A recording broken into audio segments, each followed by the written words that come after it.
Hey, it's Dwayne, and this is a rare episode because we're not talking about a Disney show, but I just had to get this in. The Masters of the Universe Revelations Season 1 has just concluded on Netflix, and it is really exciting, and there's so much to unpack. I just needed to do a podcast version to unpack this. Of course, this is also available on YouTube, and if you check the video descriptions, you'll also find links we're going to be talking about on the show. So I'll start with no spoilers, and then you can come back to it for the spoilers after you've watched everything. So just a quick brief history. There were many other reboots of He-Man Masters of the Universe. There was one in the 90s after the original 80s production, and another one in 2002, I believe. But this is special because it's the first time that it's returning to the universe proper where the 1980s series, the original one, left off. Everything else was considered more of like a spin on things, but this one is a return, I believe, to canon. And of course, this is not to be confused with the other He-Man Masters of the Universe series that's also running on Netflix, yes, at the very same time. It is that popular. It is, of course, very nostalgic for me. I grew up with it, and of course, there's just so much to dig into. There are the comics as well, over years and years, and that's another whole topic. Okay, so overall impressions, I feel like the plot and circumstances changed very quickly in the storyline. So it definitely, as opposed to an episodic feel, feels like it's two movies, part 1 and part 2.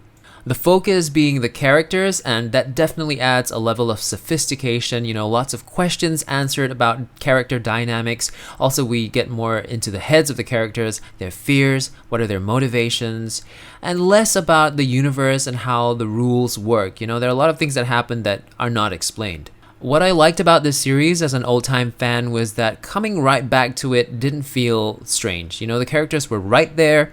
They were the same characters that left off in 1980. Also, of course, there was a bit of different voicing that you had to sort of get used to. Star-studded cast, by the way, which we shall talk about as well.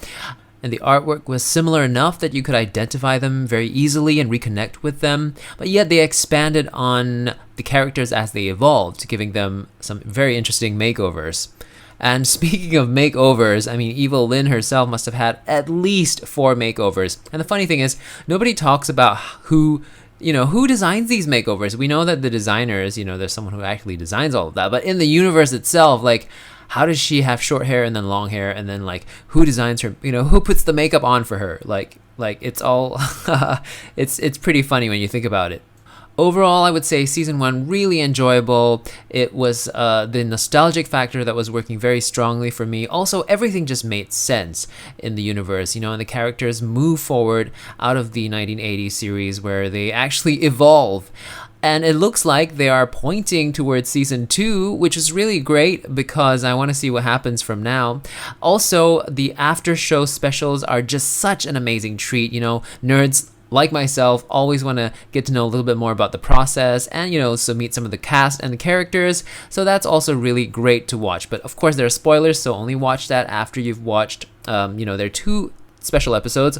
Watch the first after the first 5 episodes and the second after the next 5. So before we get into some spoilers, just a little bit of history of how He-Man all started. Basically, it started off as a toy, and the stories sort of came later on, and they actually hired Filmation to do an animated series so that the toys would sell better. And they're of course competing with Star Wars at that time as well. And they actually held their ground really well. You can find out more in a series called The Toys That Made Us. That's also available on Netflix. Really interesting story. So as for the rights, well, He-Man was created by a guy named Roger Sweet. He worked for Mattel at the time, I believe, so he doesn't own the entertainment rights. The entertainment rights were owned by Classic Media, which was then bought by DreamWorks, who was then bought by Universal. So now Universal owns the entertainment rights for He-Man Masters of the Universe. However, the toy-making rights are still with Mattel, but by 2023, it's going to revert and go to Universal, who's going to own all of it. And they have a special tie with Hasbro. And so it's going to be really interesting to see a He-Man toy that's not labeled Mattel. I'm going to drop another video link. There's a guy who actually talks about the history, the complicated history of the He-Man rights Cast-wise, wow, you've got a star-studded cast. Some of my favorite actors. He-Man is played by Chris Wood. Of course, Mark Hamill is Skeletor. You've got Lena Headey as Evil Lynn, Sarah Michelle Gellar as Teela, as well as Alicia Silverstone as Queen Marlena. All right, 5 minutes into the review, I told you I had a lot to talk about. We're now going to drop into some spoilers, and nothing too in detail, just things I'm picking out. Firstly, it's very interesting that in the first 5 episodes, part 1, we don't see much of He-Man and Skeletor. It's a very brave choice, but I don't know if it's the right choice because, as a lot of other reviews have talked about, this is for the boys, and, it seemed like the story was revolved around Teela. For quite a bit of it, and actually that's what She-Ra is for, right? Like, it's to put the girls in the forefront, and He-Man is more for the boys, especially for the boys returning, or not to be gender biased, but for anyone returning who wants to see more of He-Man, well, they're not going to get it, at least for the first 5 episodes. I love how the first 5 episodes explore the relationship between Adam and his father. Also, Orko's failed magic, which is never talked about in the original series. How he feels about it. We also lose a little bit of Skeletor and his corny jokes, although he's still pretty funny and quirky, but in a different Mark Hamill sort of way. It does get a little bit more interesting in the next 5 episodes in part 2, where we explore things like Evelyn's relationship with Skeletor. So they do sleep with each other, and that was something, that was really shocking. It's something I didn't think I wanted to see, and still don't think I wanted to see that, but it was good that they went there, I guess, because, at least now we know. And we also get insight into a little backstory on how she met Skeletor, which is quite different from one of the spin-offs where she actually meets him when he's still a human being as Keldor, who is the brother of King Randor. And there are also appearances by so many different characters. Some of them get killed off so easily and so fast. But if you're an old follower, you would definitely recognize them and appreciate seeing them. I think the most sort of like prominent ones are Triclops, of course, Trapjaw, and Beastman. In fact, Beastman has a bit of an arc with Evelyn, a story arc where there's a smart side and an empathetic side and a loyal side to him, to Evelyn, and it was really tragic how he sort of just fell off a cliff and presumably has died because I don't think he deserves that. I think we want to see more of Beastman. He's showed himself to be smart, loyal, and perhaps even interested in Evelyn. He's the guy that never gets the girl.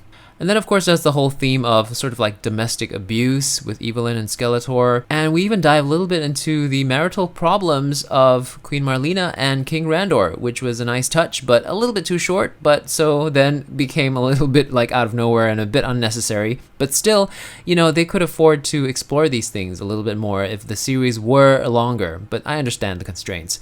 And some really good tie-ups we always wanted to happen was Sorceress and Teela, her knowing who her mother is, as well as we all knew eventually she would be the next sorceress. We saw that tale where the sorceress took over the other sorceress, and now it's Teela's turn, and she created her own rules, which is, good on her.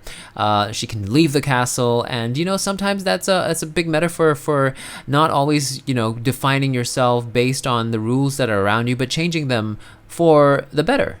And also, all these new little scenarios that are happening all over. It's sort of like a Marvel's What If. What if Skeletor disappeared? Well, we got that. We got Trapjaw and Triclops bowing to Motherboard. And, I love the names in He-Man, by the way. Everything's so literal. And we also get to see Skeletor finally getting the sword, right? And becoming his own He-Man. With a whole new makeover. And then, of course, Evil Lynn eventually gets that sword, and she gets a makeover too. And, of course, we get to see Teela as the sorceress. And then we get an undead Orko coming back. And he's here to stay because I don't know how the rules work again, but, Evil Lynn hung on to his hand, and he basically didn't return. And he's got a new power now. He doesn't fail at magic. And, of course, the big cliffhanger at the end of Season 1 is that image of Skeletor being taken over by Motherboard, and we see an image of what appears to be Hordak. So I don't know. It's lots of questions, lots of question marks. Does that mean She-Ra is going to step in as well? And what kind of She-Ra are we going to get? Are we going to get the one from the series that we just saw, or a whole different She-Ra? I do have to say that this series, Kevin Smith, right? If you're listening to this, Thank you. It feels like it does want to give you what you want. So I do feel like we might just see She-Ra. That's just what they do, right? Like in The Mandalorian, like all these cameos and appearances, you know, Boba Fett, Luke Skywalker. It's amazing. So there's my review, and I'm just gonna leave you with one last thing. Did anybody else catch this? Fisto shaking his fist at Skeletor when he was He-Man Skeletor. He said, "I'd sure like to fist him." Oh, good gracious. Like Fisto and Clampchap, the two of them, there's like so many gay undertones there. I mean, the names in itself, the two of them, putting them together too. And then also dying together like tragic lovers. And speaking of, Clampchamp back then was the only black character in the universe. Asian-wise, we have Jitsu, but that was about it, you know, in terms of representation. And of course, Andra is also representing the darker skin community. But right now, she is competing against so many characters. In fact, all characters are kind of like familiar ones, and she's the only one that's not familiar, so it's very hard for her to stand out. I think it still remains to be seen how her story is going to flesh out. Right now she's pretty ordinary, but you know, she's the new Man-at-Arms, which is great. So let's see more in season 2.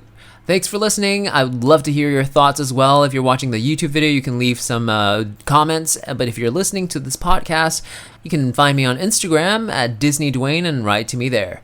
Catch you in the next one. Take care.